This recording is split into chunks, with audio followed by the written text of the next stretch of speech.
Celebrating 30 years of phenomenal trend forecasting, 5 times a week, Monday through Friday. Here's Gerald Celente with today's trends in the news. Hi, this is Gerald Celente. Tuesday, March 3rd, 2015. And here are some of today's trends in the news. On the economic front, a lot of red across the board in them equity markets, from Asia to Europe to the USA. It's down about 70-something. It was down a lot more, but up.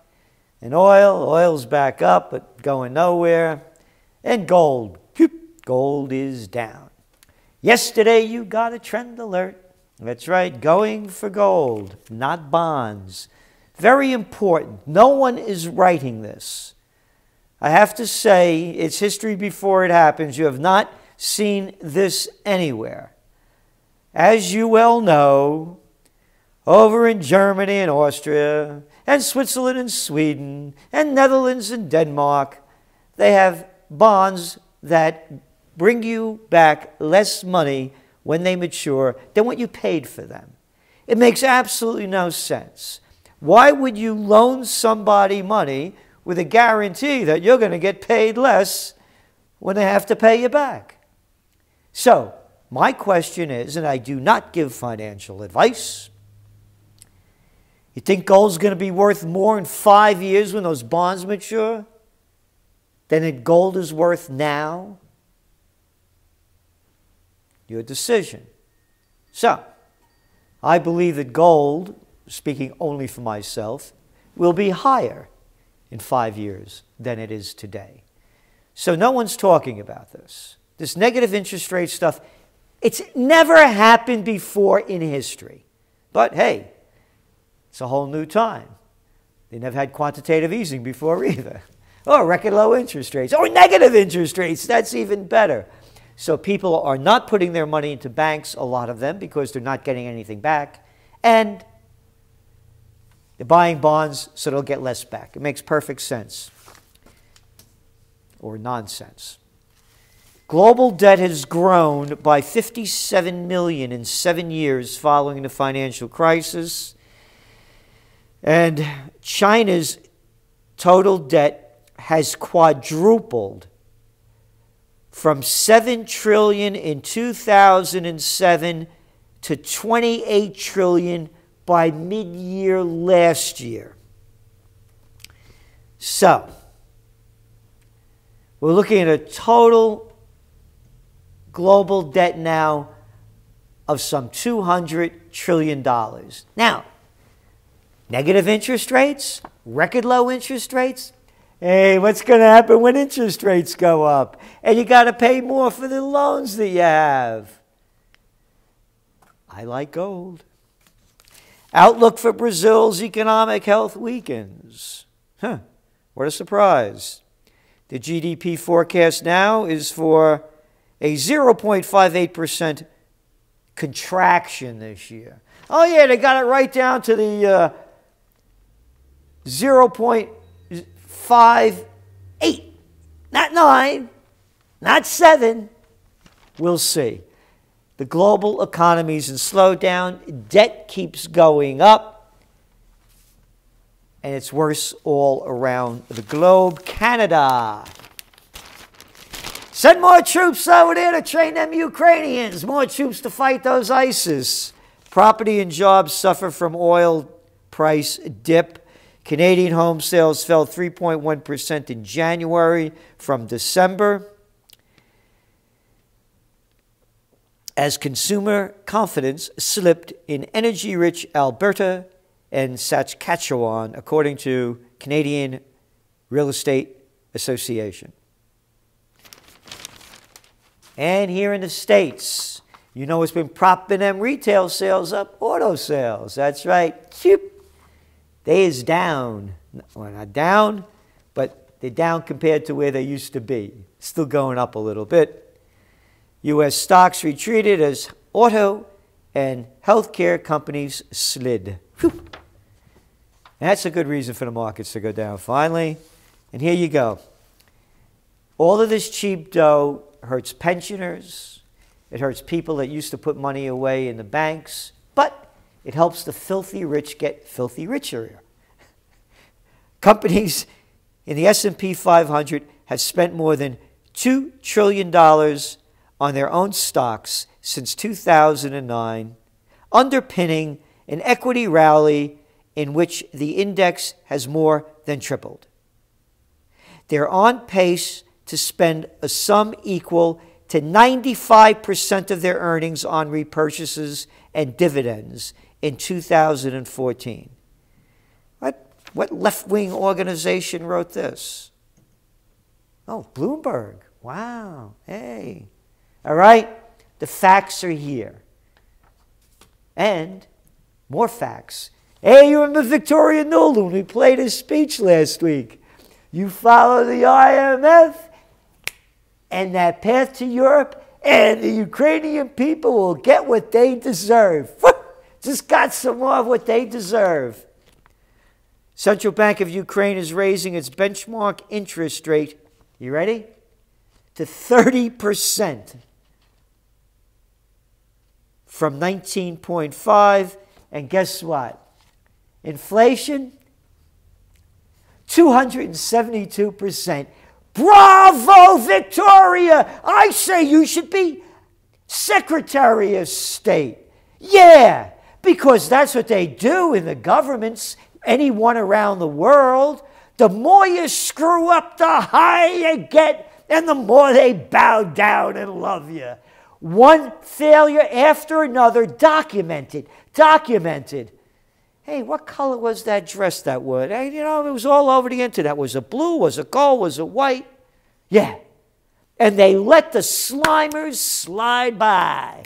Hey, speaking of slimers, perfect day for America to see how low it's fallen. The third time back, mass murderer Nuts Netanyahu addressing Congress. Isn't that wonderful? Mass murderer.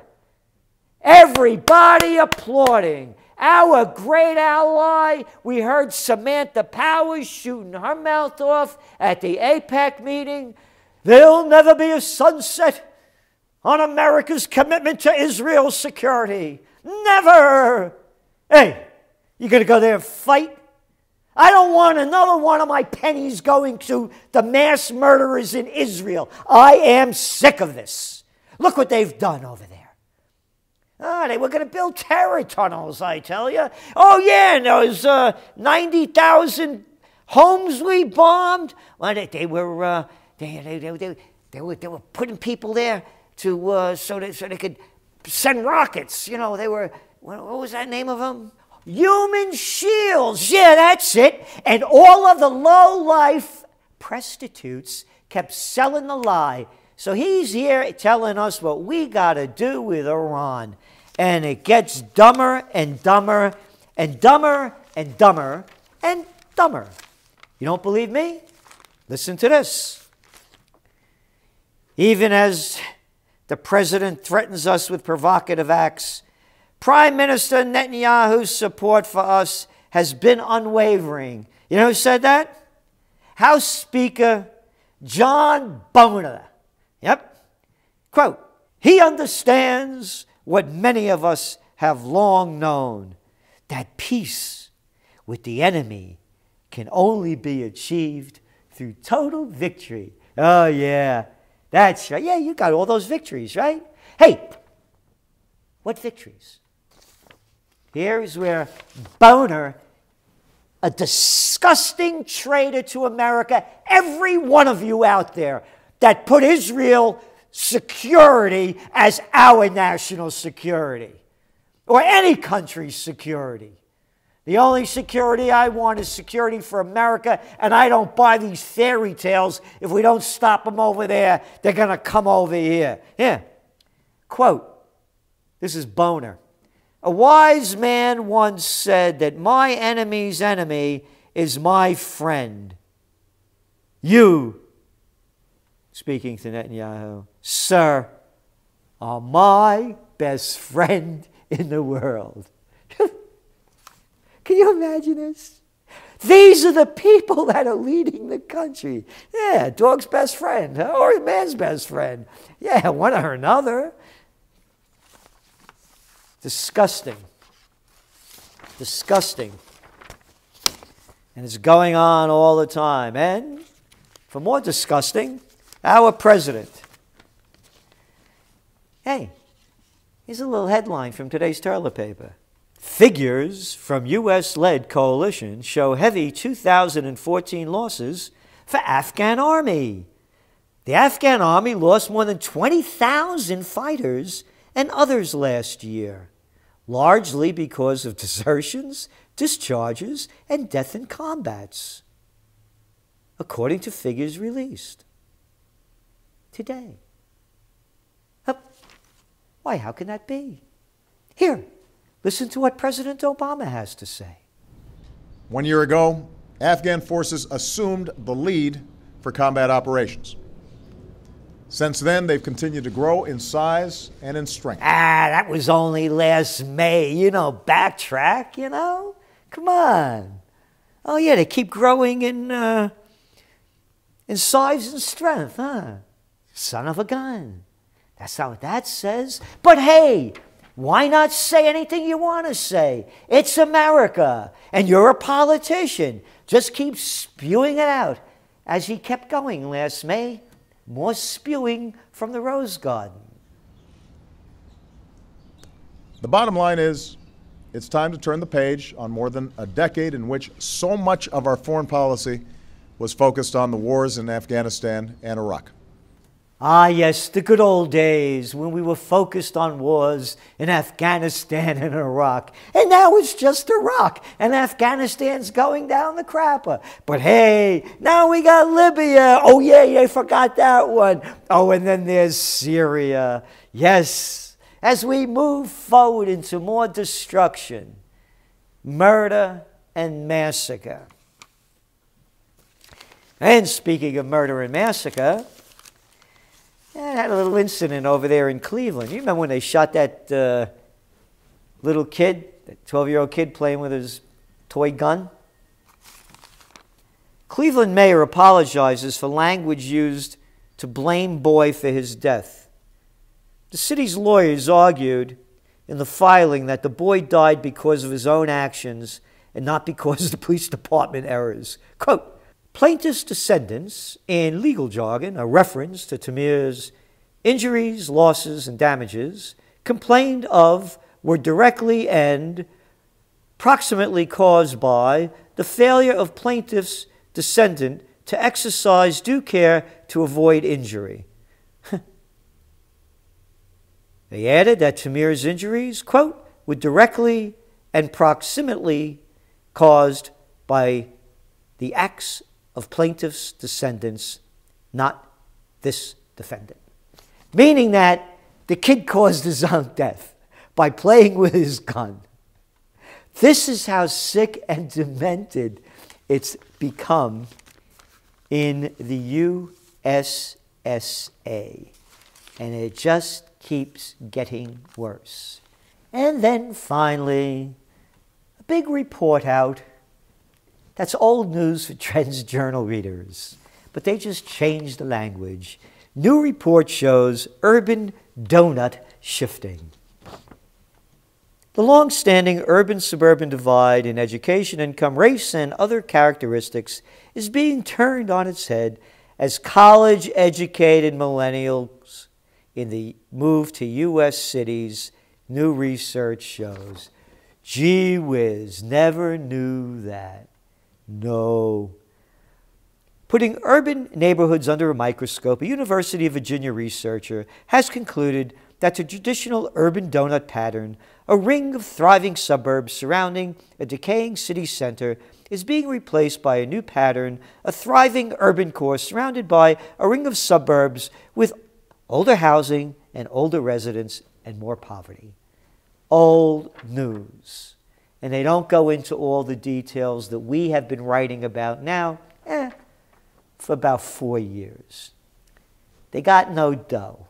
They're moving into these urban centers that are more run down, and they're living together because they can't afford to live on their own. And when they do live on their own, they're living in tiny little spaces.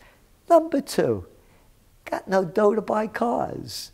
So they're going back to urban centers. And number 3, the suburbs are dead and the dying are mostly living there.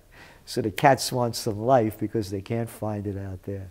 Again, you got it, you had it. One millennial story we did after another. When I read this, I have to shake my head. Wow, it's big news. Yesterday's news.